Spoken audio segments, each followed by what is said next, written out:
Don't isolate yourself. It's super lonely. Entrepreneurship's all like already a lonely road.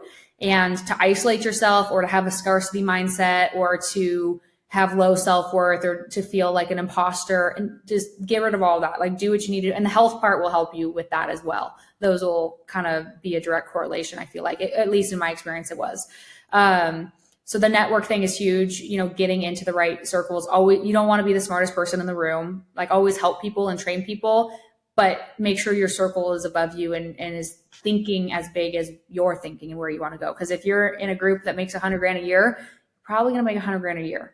If you're in a group that makes 10 million a year, you're probably going to make 10 million a year. And that's just how it ends up working. So that's super important, is who your circle is, and being okay to let go, kindly let go of people that are no longer serving you in your life and that you're no longer serving either. Because as you grow and evolve, you got to peel the layers of the onion, and you have to let go of people, even if they're family. If it, I've let go of lots of family relationships, and childhood friend relationships, not because I don't love them, but it's just not it doesn't have the same purpose in my life anymore of where I want to go.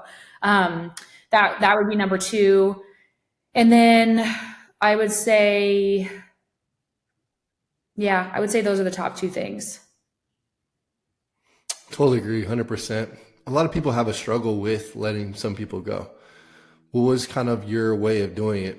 For me, I don't say, hey, just cold turkey, cut them off, unfollow them on Instagram. You're like, you don't have to be that dramatic. But for me, it was just like, hey, Jesse, you want to go out?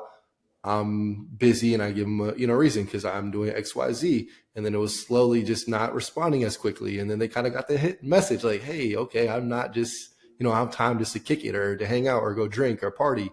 And so for me, it was kind of a gradual just distancing myself. For you, what'd you end up doing? How'd you, go through that? Yeah. Oh, I forgot. The third thing I was going to say is make sure to pick your business partners wisely.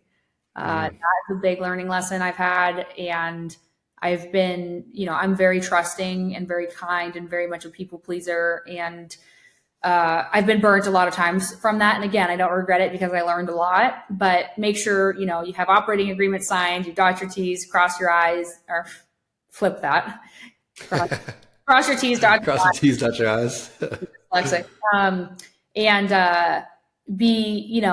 think as entrepreneurs, at least speaking for myself, I get super excited to new opportunity, and I'm like, yeah, let's go. And then you just end up wasting 2 years of your life, not wasting, but, kind of taking one step forward, 2 steps back, and possibly could lose a lot of money and a lot of emotional stress and things like that. So I wish I would have paid the money to seek legal counsel and make sure I was doing things properly, because you don't know what you don't know. And that's your biggest risk, is what you don't know.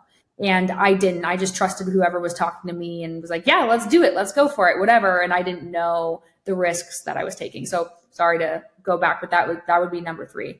And stay there.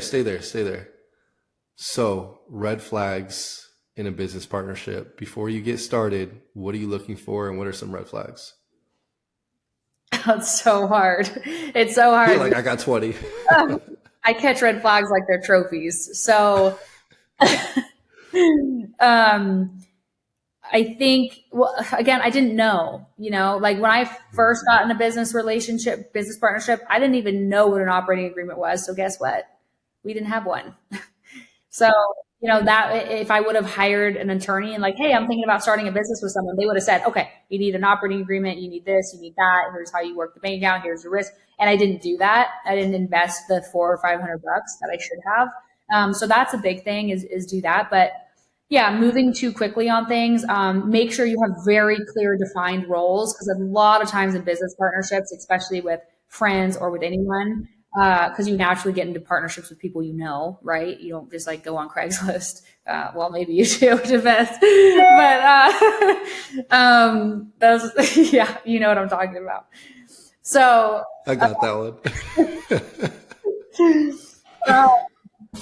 Yeah, have very clear defined roles, because if when the partnership no longer works, it's usually there's no longer a balanced reciprocation of value.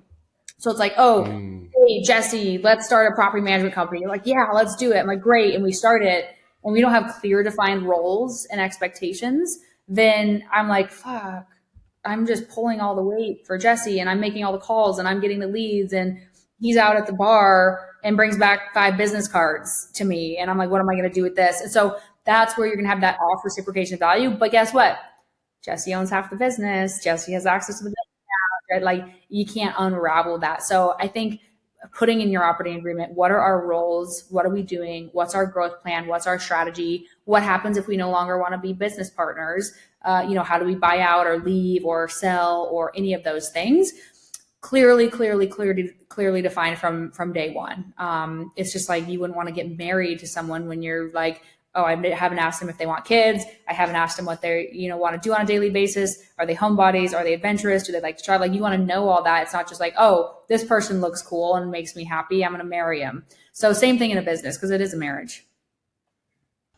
So true. And one of my coaches recently, because I was looking at to get into a partnership or an agreement, and he basically said like, hey, look at it as a disagreement, because that's when you actually need these things, when everything, shit hits a fan and you're like, oh shoot, now I got to figure out what's going on. You should have that in place and have those tough conversations early.